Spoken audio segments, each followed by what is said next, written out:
Très chers frères et sœurs, nord, sud, l'est, à l'ouest, bonjour, bonjour, bonsoir. Je n'oublie pas le centre. Maintenant, sur l'affaire de Niafou, de Noafou, le père de l'idole. Maintenant, c'est nous qu'on met au procès. Vraiment, on est opportuniste. Vraiment, on tire sur l'idole.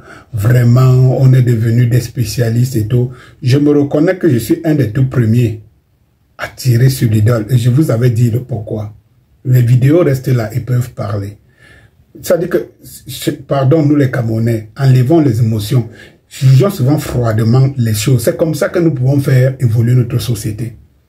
Quelle est cette société qu'en fonction des émotions, les gens défendent même l'indéfendable et tout, déforment même les gens. Ça dit que vous défendez, c'est une chose.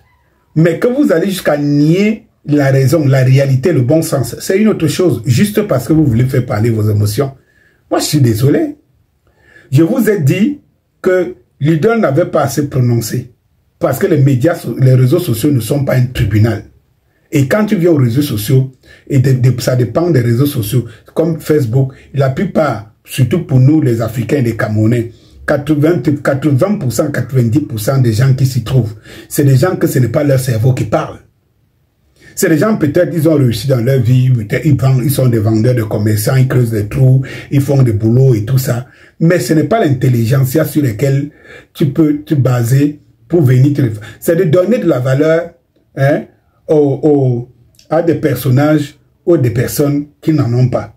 Mais en même temps, dans ces réseaux, nous y sommes justement pour égayer les consciences. Pour essayer d'enseigner ou de... effectivement, de limer un peu ces consciences qui s'y trouvent. Vous comprenez un peu?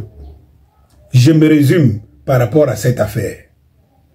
Je vous dis que l'idole fait une vidéo. Il y a une vidéo virale de l'idole bien avant ça, où elle met en cause la justice camerounaise, camerounaise, effectivement, sur le fait que quelqu'un a fait un acte de féminicide. Ça veut dire un meurtre. Et en première séance, il a écopé de 5 ans avec sursis. Et puis finalement, il s'est reconnu coupable et tout. Et puis, on lui a demandé de payer 52 000 francs. Et puis, il est sorti. Effectivement, elle avait raison d'attirer de l'attention. Ça montre combien de fois nous sommes dans un no man's land. Dans un pays où vous n'êtes pas condamné, la justice, c'est elle à tête chercheuse. Vous n'êtes pas condamné ou innocenté parce que vous l'êtes. Mais c'est parce que tout se décide au niveau des porte-monnaies ou bien des connaissances ou des influences. Nous sommes d'accord. Dès lors qu'elle a dit, la même n'a pas montré ce bon sens-là quand il s'agit de sa propre famille, de son père. Et là, il y a un problème. Elle n'était pas obligée de sortir. Et lorsqu'elle sort, je le dis toujours, sa communication ne devait même pas prendre 30 secondes. Je viens dire au peuple que je n'y suis pour rien. Je ne suis pas responsable de ce que mon père... Ce n'est pas les gens qui doivent lui rappeler qu'elle n'est pas responsable de ce que son père fait. C'est elle qui devait le faire. Et j'ai réitéré ma position en disant, elle n'avait même pas annulé ses concerts. Parce qu'elle devait utiliser ces concerts encore comme un espace hein, pour pouvoir communiquer hein, et faire en sorte que les gens prennent conscience d'éviter de commettre ce que son père a fait. Et je vous dis, les gens n'auraient pas à boycotter ce concert parce que d'avance, elle s'est désolidarisée. J'entends les gens qui me disent ça ici. Ce sont ces gens qui nous ont dit ici que non, les artistes se doivent de se prononcer qui sont contre le régime, qui sont anti, qui sont assassinats, c'est pour ça qu'on les boycotte. Donc vous voyez qu'il y a un impact lorsque les gens se prononcent, prennent position. Ils se désolidarisent. Et tout. Tu n'as pas commis un meurtre. Tu n'en es pas responsable. Mais la victime n'en était pas responsable. L'enfant de celui que son père a assassiné, cet enfant n'était pas responsable. Donc, vous voyez très bien hein, qu'il y a les dégâts collatéraux. Donc, elle pouvait l'être. Ça pouvait être à son tour. Et comme on le dit, que j'espère qu'elle se protège. Parce que la famille d'en face pouvait remettre ça. Et à elle. Le fait qu'elle dise déjà qu'elle se désolidarise. Imaginez dans un scénario catastrophique qu'il y ait eu un élan de vengeance. Et qu'on vient de se venger sur l'idole. Vous savez, beaucoup de gens devaient condamner cette vengeance sur l'idole en disant elle s'était désolidarisée. Sauf qu'elle ne l'a pas fait. Elle ne l'a pas fait. Elle est venue, elle a tapé la bouche, tapé la bouche, tapé la bouche, tapé la bouche, sans se prononcer. Pourtant, personne ne l'avait forcé à présenter son père partout. Partout. Pour l'image de son père et tout. Elle n'a pas hésité. On ne lui demandait pas ça. Je ne connais pas combien d'artistes au Cameroun on connaît leurs parents. Mais elle a démontré qu'elle avait de l'amour propre pour son père, au point de l'imposer aux yeux du monde. Tout le monde le connaît parce que sa fille l'a exposé pour montrer que c'était un bon père. Pourtant, elle sait que c'était un assassin. Il faut dire des choses telles qu'elles sont. Maintenant qu'il assassine, elle a du mal à prononcer son nom et à se prononcer pour ou contre. Et là, il y a un problème. C'est de la filouterie.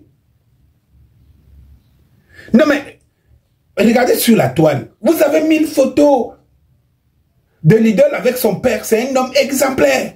Parce que les gens qu'on expose, on les expose parce qu'on se dit que c'est un exemple de la société avancée.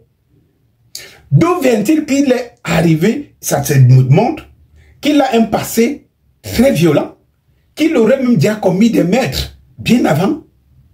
Mais toi, tu le vantais, et elle, l'idole, le vantait sans que personne ne lui demande. Je dis encore que je ne connais pas combien d'artistes hein, qui montrent fièrement leurs parents, qui exposent fièrement leurs parents. Et une fois qu'elle a exposé fièrement son parent, et que ses parents n'est pas un exemple de la société, est un pire produit de la société, la première des choses qu'elle ferait effectivement, parce que c'est elle qui était venue dans les réseaux sociaux présenter son parent, la première des choses, c'est se désolidariser de ce parent-là.